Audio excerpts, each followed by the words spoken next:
Okay, so one of the most highly anticipated debuts I can remember in a little while because I feel like people have been talking about this happening for the last couple of weeks, if not months. Of course, you fighting on One Friday Fights 49 on January 26th.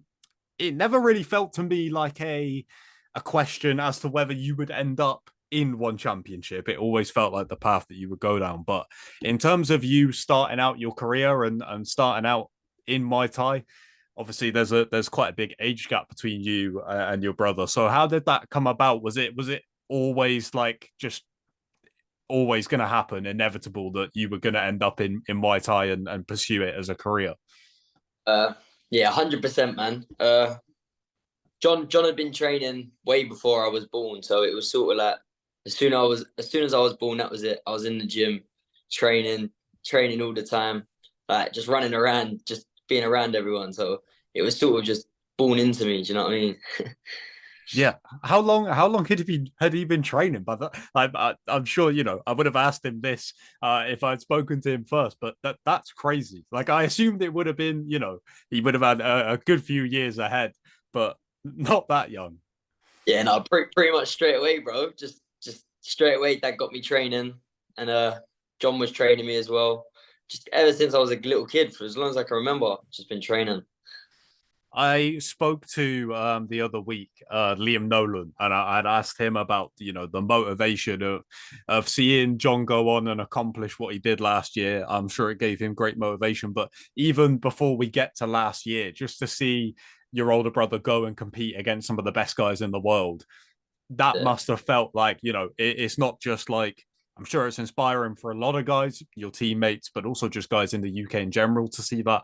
But specifically for you, it's like that is the track record. All I got to do is follow in his footsteps and we're there, right? I mean, it's a bit different, right? Because when he came into one championship, he was like straight in at the top, whereas you've come in at an earlier stage in your career. So maybe there's a bit more, I suppose there's a bit more to prove, but also people know who you are because of him, right? So it is different stakes, but similar path. yeah, no, defo. I think I got to prove a lot. I got to prove a lot, but I'm here to prove it. Do you know what I mean? Uh, I'm not shying away from anything. I'll accept anything along the way. Do you know what I mean? But seeing John like achieve his dreams growing up, it was just showed me I wanted to do the exact same thing. I wanted to be better than John. Do you know what I mean? So it gives me motivation every day just to keep striving for the best. It must be, yeah, the kind of extra, the fact that you're going to get extra attention for it, but also I suppose that comes with extra pressure because you know that, when you're announced on this card, it's going to be the younger brother of two sport world champion Jonathan Haggerty, right?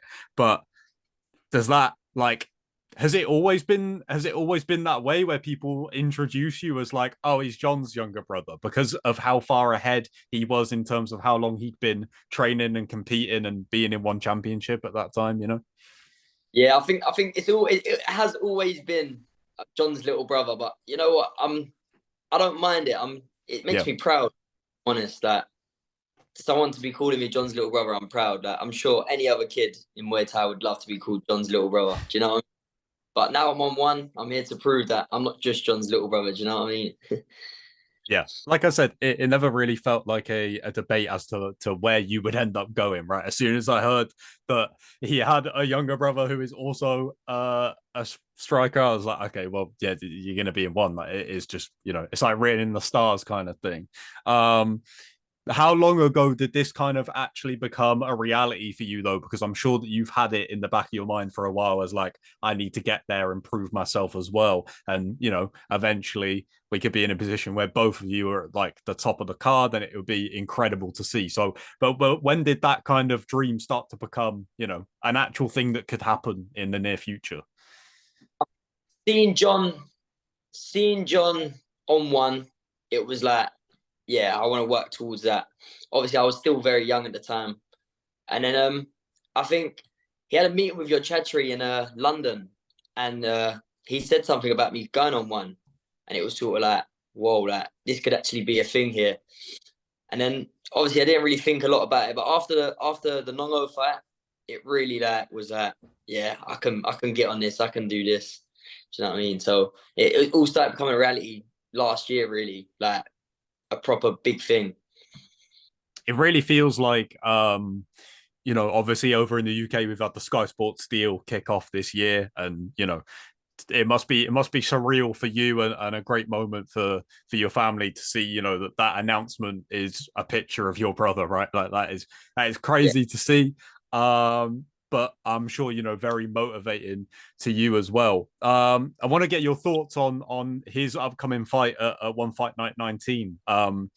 I personally didn't see the Felipe Lobo matchup come in. I thought we were going to get the Carrillo one, which I'm sure should John come through this matchup, I'm sure we will still get that matchup later on in the year. Hopefully in the UK, that would be absolutely incredible. But thoughts on Felipe Lobo as an opponent, because being a two-sport champion is very, very impressive, but keeping hold of those belts is equally as difficult, right? Yeah, no, defo. I think Lobo, he's not one to just look past. You've got to proper dedicate your fight camp to him. He's got big heart. He don't give up. As we see in the Samopech fight, he got knocked down, got back up, just kept pushing forward, pushing forward. So he's not one to take lightly, I'll be honest. And John knows that himself. I was with John just before he was starting fight camp, and John was saying the same thing, that he's not going to take him lightly. He's going to give him 100% John. So expect the best from John, like always. But personally, I think John's in his head a little bit. I think beating Andrade as well has definitely got in his head as well, seeing as they're training partners. So I think John's definitely got the upper hand on this. Of course, I'll always back John. Yeah, of course. So obviously he's going to be on the fight night card. I assumed that you would be on that same card, but you've got obviously a bit of an earlier date with January 26th and this Friday fights card. These cards are so they are like little like midweek surprises when they get announced, because they tend to get announced pretty late, like the actual cards, and it's like, oh, there's all these fights that I didn't know were happening that are now happening in like 2 days. Like, is it stressful for you to see that when you get told you're going to be on a Friday fights card, and they seem to come together so late at points? I'm sure they get put together a lot earlier, but we find out about it so late. But that's one of the things I kind of alluded to at the start, is that we know you're going to be on this card. I can't remember, apart from the big ones where they've got title fights on, I can't remember finding out that someone's going to be on a Friday fights card so far in advance. Usually I find out like 2 days in advance. So does that add like any extra pressure? Like, how long ago did you find out that would be the date? I found out. When did I find? I think I found out before I went to Thailand. So I went to Thailand 3.5 weeks ago now. So I found out before then. I knew the date. It was more of the opponent we didn't quite know just yet. Right. But we've got him now. We know who we're fighting. It was a little bit stressful, because I was like, do I announce that I'm fighting on one, or do I keep it quiet, wait for them to announce it? But I've announced it now, so everyone knows. They're just waiting for that poster. Yeah. I'm sure that'll be like again, an incredibly proud moment for your family, for John as well. I'm sure just to see your name on that poster, like that'll be pretty cool to see. Yeah, I think that's about it, mate. So I appreciate your time. Thanks, bro. Thank you. I know that this will probably come with a lot of like we said, pressure, but also like I said, people are going to know your name from the moment, like before you even throw a glove, which is Yeah, crazy, because that ain't the way usually. But it's pretty cool to see, man. And like I said, I hope that we get you and John on a card together. That'd be super cool. In the sure. UK, even better. But we'll see. We'll see what happens. Appreciate your time, man, and all the best of luck for the fight. And I will catch you, hopefully at a later date, mate. Definitely appreciate it. Thank you, bro. All right, no worries. See you later, man. Thank you. Bye.